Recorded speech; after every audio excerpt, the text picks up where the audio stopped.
Question था, कोई बता सकता है जी मुझे? ये जो मैंने क्वेश्चन किया, पुट किया, ये कौन सा क्वेश्चन था? सॉरी आवाज नहीं आई।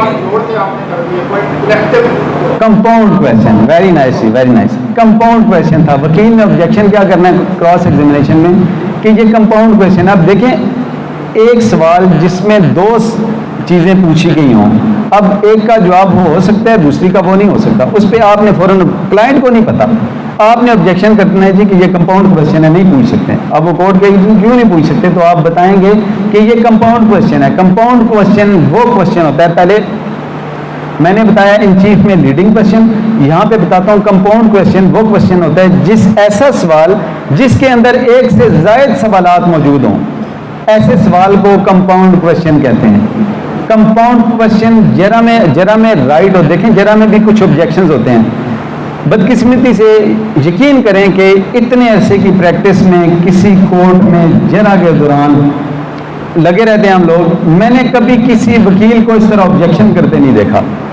यकीन करो कितनी तकलीफ की बात होगी कि कितने इंपॉर्टेंट एस्पेक्ट है ये। अब क्यों नहीं करते देखा कि पता ही होता। अब एक फियर होता है, हम यंगस्टर में फियर होता है, दूसरी साइड पे सीनियर है। सर सवालात अगर आप नोट कर लें, मैं वो उस पर हट जाऊंगा सर।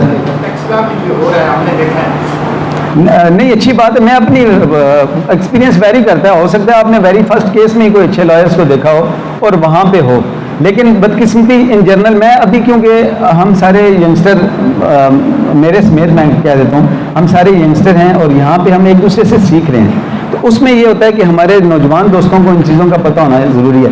याद रखें, हम लोग किस रेफरेंस से जाते हैं। हम कहते हैं यार दूसरी साइड से बड़ा सीनियर आदमी है। अब एक फियर होता है कि मैं कोई बोलूँ तो ये ना हो चवल लग जाए, वो कहेंगे यार इससे तो लॉ का ही नहीं पता। देखें, हमें ये समझने की ज़रूरत है, जहाँ पे बोलने की ज़रूरत है वहाँ पे बोलें, लेकिन वहाँ पे बोलने के लिए आपके बैक एंड पे कोई रेफरेंस मौजूद होना चाहिए। जैसे वो सीनियर बंदा है ना, मैंने देखा है यहाँ पे सीनियर्स ना दबाना शुरू कर देते हैं। वो कहते हैं इसे कुछ नहीं पता, वो उस वक्त फ़ायदा उठा के, क्योंकि क्रॉस एग्जामिनेशन अमूमन जजेस के सामने नहीं हो रही होती, और समटाइम जजेस भी उन सीनियर से नए होते हैं, उन्हें पता होता है ये गले पड़ जाएगा, उससे कोई नहीं पूछता। यहाँ पे उस क्लाइंट को प्रोटेक्ट करना हमारी जिम्मेदारी है। तो वहाँ पे हमें क्या करना है, हमें वो ऑब्जेक्शन रेज करना है कि कंपाउंड क्वेश्चन क्या होते हैं। मैंने लड़ते देखा है वकला को, और जब बात निकलती है तो कोई रीज़न नहीं होती, खाम खा नहीं जी ये सवाल गलत किया है, ऐसे नहीं। हमें देखें, जो जज है, हमारी ऑडियंस, हमारी जो जितनी ऑडियंस है ना सारी, ये सारे हमारे क्लाइंट्स हैं, साइलीन हैं। जिसने आज नहीं आया वो कल आएगा, जो कल नहीं आया परसों आएगा। याद रखें, जब आप अपने कितने केसेस में ये हुआ, जबकि कोर्ट में केसेस किए तो कोर्ट स्टाफ ने केसेस भेजे, जजेस ने केसेस भेजे। उन्हें पता होता है कि ये क्लाइंट अपनी वफा करके आया, अपने इसके साथ मेहनत करके आया। इसी तरह आपकी वहाँ पे कंपेटिटर्स बैठे हुए हैं, मुखालिफ। हम समझते हैं कि हमारा कंपेटिटर सिर्फ ये वकील साहब हैं, ऐसे नहीं होता।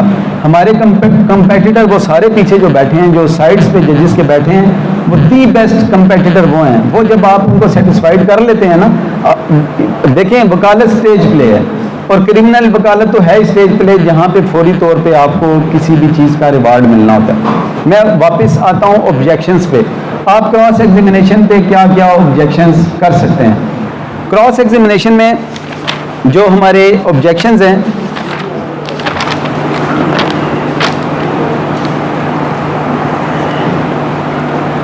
अच्छा एक तो हो गया सबसे पहले कि कंपाउंड क्वेश्चन नहीं हो सकता। दूसरा, इररेलेवेंट क्वेश्चन नहीं किया जा सकता। इररेलेवेंट ये है, अच्छा ये याद रखें, हम क्या करते हैं कि हम जरा के लिए जाते हैं तो हमें पता नहीं होता कि हमने इससे पूछना क्या है। वो पता क्यों नहीं होता? उसकी रीज़न ये होती है कि सपोज एक विटनेस आ गया कि जो सिर्फ पेमेंट देने का गवाह है, जो पार्ट पेमेंट देने का गवाह है, कि यानी उसने 50 लाख का एग्रीमेंट था जिसमें से 2 लाख सिर्फ उसके सामने पे किया गया, वो उसका गवाह है। वो आएगा, वो उसने स्टेटमेंट देनी है जी कि मैं फलां जगह मौजूद था, फलां जगह मौजूदगी में ये कंसिडरेशन हुई, उस जगह पे 50 मेरे सामने 2 लाख रुपए दिया गया। अब हम क्या शुरू करेंगे जरा, क्योंकि हमें पता ही नहीं कि इसकी एविडेंस क्या है, फिर हम उस पर सवालात शुरू कर देंगे। अच्छा ये बताएं, जब पहला एग्रीमेंट हुआ था उस वक्त आप मौजूद थे? अच्छा यहाँ पे जब बातें शुरू होगी ना, वहाँ पे आप ये करेंगे उस पहले एग्रीमेंट में क्या हुआ था, यानी इस तरह का कोई सवाल करेंगे। जैसे ये बात होगी ना तो आपका दूसरा साहब हो गया इररेलेवेंट है। इररेलेवेंट क्योंकि ये इसकी स्टेटमेंट में ये उस चीज़ का गवाह ही नहीं है, तो ये कैसे दे सकता है इररेलेवेंट। जैसे कि आप देखते हैं क्रिमिनल केसेस में इररेलेवेंट कैसे हो सकता है, वो ये हो सकता है कि एक गवाह आया रिकवरी का, उसने सपोज 30 बोर का पिस्टल किसी एक मुलजम की हद तक वो रिकवर किया। अब बाकी रिकवरी सारी अलग हैं, आई विटनेसेस अलग हैं, बाकी सारे मामलात अलग हैं। अब हमें क्योंकि पता ही कोई नहीं, हम 161 की स्टेटमेंट में जो कह रहा हूँ ना, आपने देखनी है FIR देखनी है, उसके बाद 161 की स्टेटमेंट किसकी देखनी है, उस विटनेस की देखनी है जिस पे आप क्रॉस एग्जामिनिंग करने जा रहे हैं, उसकी 161 की स्टेटमेंट देखें। वो जैसे आप देखेंगे उसके बाद देखेंगे इन चीफ। याद रखें, हम थोड़ी सी तवज्जो देने से ना क्लाइंट्स का फ़ायदा हो जाता है। कभी भी इन चीफ अपनी गैर मौजूदगी में ना होने दें। गैर मौजूदगी में ये होता है कि वो क्लाइंट्स फ़ायदा ले लेते हैं, दूसरे वकला रीडर को क्या है कि खुद लिखाना शुरू कर देते हैं, ये बहुत सारे मामला होते हैं। आप अपनी मौजूदगी में कराएं और कंपैरिजन करें। कंपैरिजन ये करें कि आप यूँ देखेंगे कि क्रिमिनल केस में आपको पता होता है कि कौन सा गवाह आ रहा है, सिविल केस में समटाइम्स आपको नहीं पता होता। सिविल केस में लिस्ट ऑफ विटनेसेस सिर्फ उन गवाहान की दी जाती है जो गवाहान तलबीदा होते हैं। याद रखें, हर गवाह का लिस्ट ऑफ विटनेसेस, जो आपके प्राइवेट विटनेसेस हैं, उनके लिए लिस्ट ऑफ विटनेसेस का देना ज़रूरी नहीं होता। वहाँ पे जो तलबीदा गवाह हैं, जो सरकारी गवाह हैं, या वो गवाह जिन्हें आप नहीं बुला सकते, उन गवाह को एज ए कोर्ट विटनेस तलब करने के लिए जो आपको रिक्वायरमेंट होती है, वो लिस्ट आपने देनी है। उसके अलावा सिविल केसेस में कोई भी विटनेसेस वो ला सकते हैं। वो जब विटनेसेस, ये इसमें डेवलपमेंट आई है कि कोई भी विटनेस अगर प्लेंटिफ या डिफेंडेंट लेके आ रहे हैं तो कोर्ट उसको रिकॉर्ड करे और रिकॉर्ड करके उस पर क्रॉस एग्जामिन करे। कोई भी विटनेस अगर आ जाता है तो उसको वो रिकॉर्ड कर सकते हैं इसमें पहले। लेकिन क्रिमिनल केस में क्या होता है, अब सिविल केसेस में 2, 3, 4 विटनेसेस से काम चल जाता है।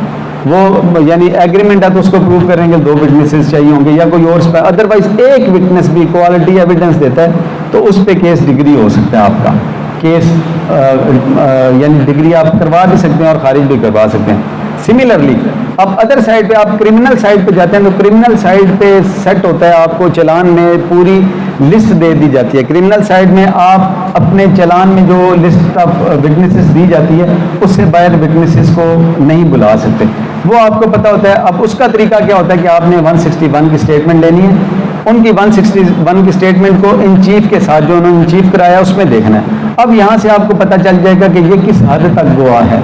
याद रखें, एक बयान जो उसने 161 में दिया, लेकिन वो बयान उसने इन चीफ में नहीं दिया तो उसे टच ही ना करें। उसे आप टच करेंगे तो मे बी वो उसको एक्सप्लेन कर दे जो आपके फ़ायदे में हो, उसे आपने छोड़ दें। मैंने अर्ज़ की कि सबसे इम्पोर्टेंट क्या है कि क्या नहीं पूछना। पूछना इम्पोर्टेंट नहीं है, क्या नहीं पूछना ये बहुत इम्पोर्टेंट है। आप बस वो उसे निकाल देंगे, ऐसी कोई बात उसने की ही नहीं। सिमिलरली क्योंकि आप उसने वहाँ पे बात नहीं 161 में की और इन चीफ में आके वो बात नहीं कर सका, आप उस पर जब कोई सवाल कर देंगे उसका आपको नुकसान क्या होगा कि वो हो सकता है उसका जवाब एक्सप्लेन कर दे। अच्छा, इसमें एक बात तो ये आ गई, इसमें इसके साथ जुड़ी बात है, उसने 161 में एक बात नहीं की, उसने अपने दावे में एक बात नहीं की, उसने अपने जवाब दावे में एक बात नहीं की, लेकिन वो आगे चल के एविडेंस में इन चीफ में वो बात कर देता है, वो बयान करता है। जैसे सोर्स ऑफ लाइट है, उसने अपनी कंप्लेंट में सोर्स ऑफ लाइट मेंशन नहीं किया, उसने अपनी 161 में सोर्स ऑफ लाइट को मेंशन नहीं किया, या इवन उसने कंप्लेंट में नहीं किया और 161 में मेंशन कर दिया सोर्स ऑफ लाइट को। उस सूरत में क्या होगा, ये इसे क्या कहेंगे, कोई दोस्त बता सकता है? एग्जैक्टली, माशाल्लाह जी, बहुत ज़बरदस्त इलेक्ट्रा आपका हुआ, माशाल्लाह। मुझे बड़ी खुशी हो रही है कि प्रॉपर मुझे जवाब मिल रहे हैं। इम्प्रूवमेंट ये होती है कि ऐसी स्टेटमेंट जो कि ओरिजिनल बयान में मौजूद ना हो, दावे जवाब दावे में या 161 या कंप्लेन में मौजूद ना हो। अब कैसे, ये बड़ा देखें स्क्रूटनी हम लोगों ने करनी है। मैं आ जाता हूँ कंप्लेंट की तरफ। कंप्लेंट में सोर्स ऑफ लाइट का जिक्र नहीं हुआ। कंप्लेंट क्योंकि विदाउट डिले होती है, डिले के अपने इफेक्ट होते हैं, डिले पे हमारी प्रॉपर ये FIRs पे प्रॉपर वीडियोस हमारी मौजूद हैं। आप Afzal Jadoon law company YouTube पे जब सर्च करेंगे तो उस पर आपको सब्सक्राइब करेंगे, आपको हमारी 200 के करीब वीडियोस मिलेंगी इन टॉपिक्स पे। तो आप सोर्स ऑफ लाइट को उसने कंप्लेंट में नहीं कहा, लेकिन पुलिस वाले ने बता दिया कि आपने लाइट का जिक्र नहीं किया। 161 क्योंकि लिखते ही पुलिस वाले हैं या इन्वेस्टिगेशन लिख ली, प्रोसिक्यूशन लिख रही होती है, उन्होंने वहाँ सोर्स ऑफ लाइट का कर दिया जिक्र। फिर उसने इन चीफ में भी सोर्स ऑफ लाइट का जिक्र कर दिया। उस वक्त आप उस पर सवाल करेंगे कि ये दुरुस्त है कि आपने अपनी कंप्लेंट में सोर्स ऑफ लाइट का कोई जिक्र नहीं किया। ठीक है, अब आप आगे सजेशन देंगे कि ये इम्प्रूवमेंट है और ये कैसे, ये सिलसिला, ये थोड़ी देर तक मैं ये डिस्कस करता हूँ कि ये कैसे करनी है। अब यहाँ पे इस इम्प्रूवमेंट का आपको पता होना चाहिए। याद रखें, जो चीज़ आप एविडेंस में नहीं पूछेंगे वो चीज़ आप आर्ग्यूमेंट में डिस्कस नहीं करेंगे, कर सकते ही नहीं। तो उसके लिए ज़रूरी है कि आपने क्या नहीं पूछना सबसे पहले। दूसरा यह है कि आर्ग्यूमेंट में जो जो चीज़ आप लेना चाहते हैं कि मैं इससे फ़ायदा लूँगा, फाइनल आर्गूमेंट में वो चीज़ें डिस्कस करना एविडेंस में ज़रूरी है, उसको आप लें। देखें, एक बहुत अच्छा केस होता है, उस पे जब एक बहुत अच्छा डिफेंस होता है, उस डिफेंस पे जब सवाल नहीं किया जाता तो उसको उसका फ़ायदा नहीं लिया जाता, उसको